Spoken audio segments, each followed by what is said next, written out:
Bonjour à tous, petit tirage général. Comme d'habitude, on fait preuve de bon sens et de discernement. On ne prend uniquement que ce qui résonne.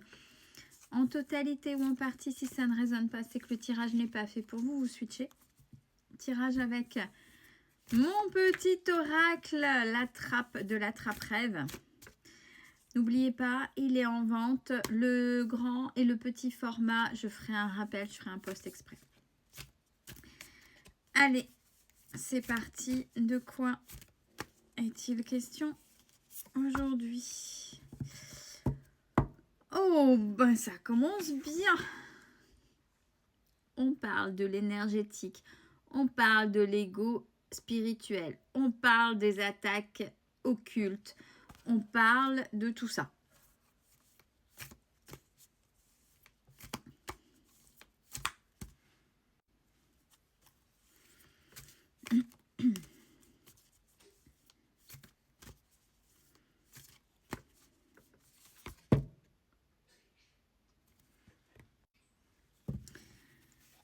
Alors déjà, pour écarter déjà un maximum de l'occulte, pour écarter les pollutions énergétiques, pour essayer de ne pas tomber dans l'ego spirituel, et c'est pas grave, on y tombe tous à un moment donné avant de comprendre un peu plus le fonctionnement. Donc on n'oublie pas son humanité, il faut prendre soin de soi. Ça c'est la carte de je prends soin de moi. Je prends soin de moi, c'est je prends soin de mon intérieur, au niveau émotionnel, mais aussi au niveau corporel. Comment je mange? Sainement, pas sainement. Est-ce que je fais des activités physiques? Je peux pas. Comment je pourrais faire pour... voyez, ces choses-là. Déjà, le fait de prendre soin de soi de cette manière-là, et puis ça peut être aussi se nourrir intellectuellement. Les choses, c'est les choses, prendre soin de soi, c'est aussi les choses qui vous font du bien.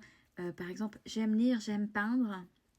Au travers de ma créativité, je prends soin de moi puisque ça me fait du bien. Et comme ça vous fait du bien, déjà là, vous dégagez les bonnes hormones. Et forcément, vous écartez toutes ces pollutions. Alors, on ne parle pas des attaques occultes, hein, parce que les attaques occultes, ça peut aller loin, que vous soyez en forme ou pas. Alors, pour prendre soin de soi, on peut dire, oui, mais Céline, c'est facile, mais pour prendre soin de soi, derrière, il y a... ouais, mais alors, je veux bien aller faire du sport. Oui, mais entre la nounou, le travail et machin... mais ouais, alors là, j'ai un trou et ouais, je vais y aller. Oui, mais je crois qu'il faut vite que je... Vous voyez ces dualités? C'est un coup, je suis motivée pour, et puis de l'autre, je vais me trouver toutes les excuses du monde, et qui sont peut-être vraies, mais qui ne sont que des excuses, puisque si vous avez une organisation très chargée, qu'est-ce que je priorise? Comment je peux faire? Est-ce qu'il y a des choses que je peux déléguer? Est-ce qu'il y a des choses que je peux repousser? Comment faire? Puisque tout est fait pour ne pas avoir le temps de prendre soin de soi aussi. Comment je fais pour prendre soin de moi? Donc là, on travaille dans ces dualités. Qu'est-ce qu'elles veulent me dire? À partir du moment où vous avez le oui, mais, ou non, mais, voyez, il y a un mais. Et vous avez quelque chose et son contraire. C'est-à-dire que vous êtes motivé pour, et puis d'un seul coup, il y a le contraire ou une opposition qui vient. C'est ça. C'est ça aussi. Ah, là, j'ai une dualité. Allez, je vais me poser. Qu'est-ce qu'il y a derrière? Est-ce que je trouve pas des excuses parce que j'ai du mal aussi à avoir la motivation? Par exemple, il y en a qui vont dire, oui, alors moi, je veux bien prendre soin de moi. Ça peut commencer, le truc tout bête, par un régime. Vous voyez, le travail sur soi, c'est le quotidien, c'est la vie, en fait. Ouais, j'aimerais bien faire régime parce que c'est vrai que je me suis laissée aller parce qu'avec la vie que je mène, je fais pas attention. Mais j'ai essayé plein de choses, de régime, etc. C'est frustrant, j'y arrive pas et il faut la motivation. Vous voyez? Alors, si j'ai pas là, par exemple, là, la motivation, d'accord. Vous avez essayé ça, ben, qu'est-ce que je peux faire? Ben, peut-être que tout ce qui est restrictif, ça vous convient pas. C'est un truc. D'accord. Comment je peux faire pour changer? Qu'est-ce que je peux ancrer en moi pour, ben, si je peux pas me restreindre, peut-être qu'il y a des choses que je peux commencer à changer.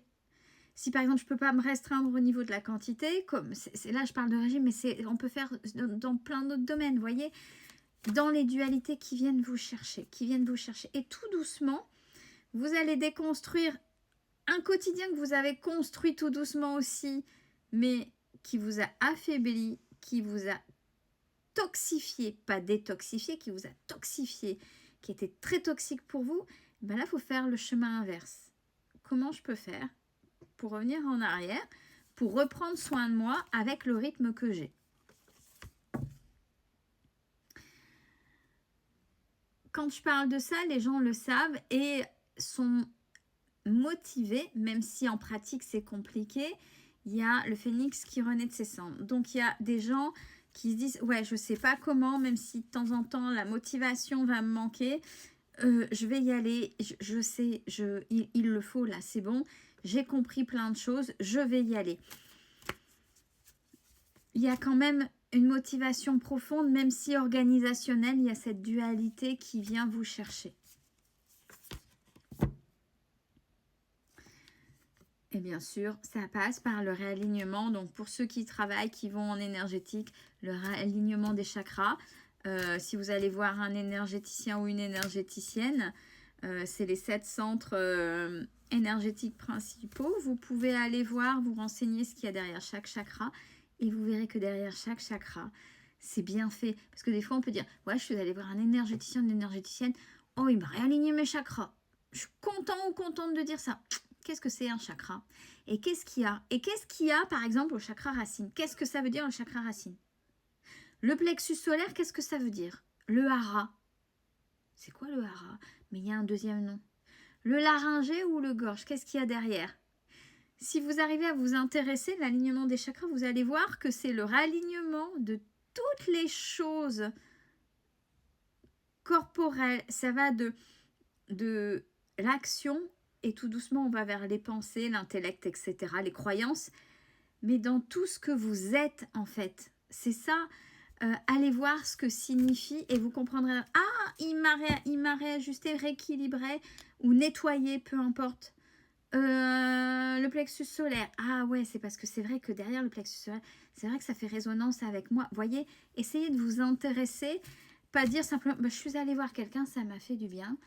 Mais j'ai pas compris, moi il me parlait de chakra, c'est bien, c'est un nouveau mot et voyez, allez voir ce qui se passe parce que ça a un écho dans votre vie et plus vous mettrez de la compréhension sur ça, plus vous allez comprendre qui vous êtes et ce que ça implique en vous et plus vous allez vous aider pour avancer. Et surtout, on n'oublie pas, il tombe généralement tout le temps avec ce jeu, l'enfant intérieur. C'est-à-dire, vous, quand il y a une situation compliquée et que vous ne réagissez pas en tant qu'adulte et sage, mais qu'il y a une émotion forte de douleur, excès d'avantage, quand on dit manque de maturité, bah oui, c'est pas l'adulte, là, c'est l'enfant qui a été blessé et qui remonte.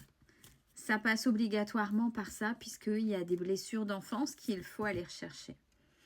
Et surtout, le travail sur la différence. Accepter sa différence, c'est compliqué dans ce type de société. C'est pas grave, on est comme on est et on s'accepte et on s'en fout.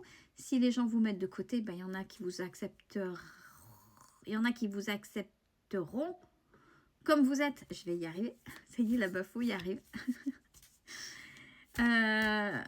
Perdez pas votre énergie à quémander une reconnaissance envers ces gens-là. Vous allez acquérir une certaine paix de l'esprit, une certaine paix de qui vous êtes. Et il n'y aura plus ce manque de douceur que vous avez vis-à-vis de vous. Vous êtes peut-être rude justement dans le travail sur vous-même. Vraiment. Et alors là, j'ai doublement la paix. Allez chercher la paix et être en paix, c'est différent. Et là, elles tombent toutes les deux, l'une derrière l'autre. Pour être en paix véritablement dans tous les domaines de votre vie et surtout avec qui vous êtes. Alors cette carte-là, c'est la reliance en mari. C'est la douceur, c'est la féminité, c'est le féminin sacré, c'est le cocooning. On s'aime, on prend soin de soi, on est doux avec soi-même.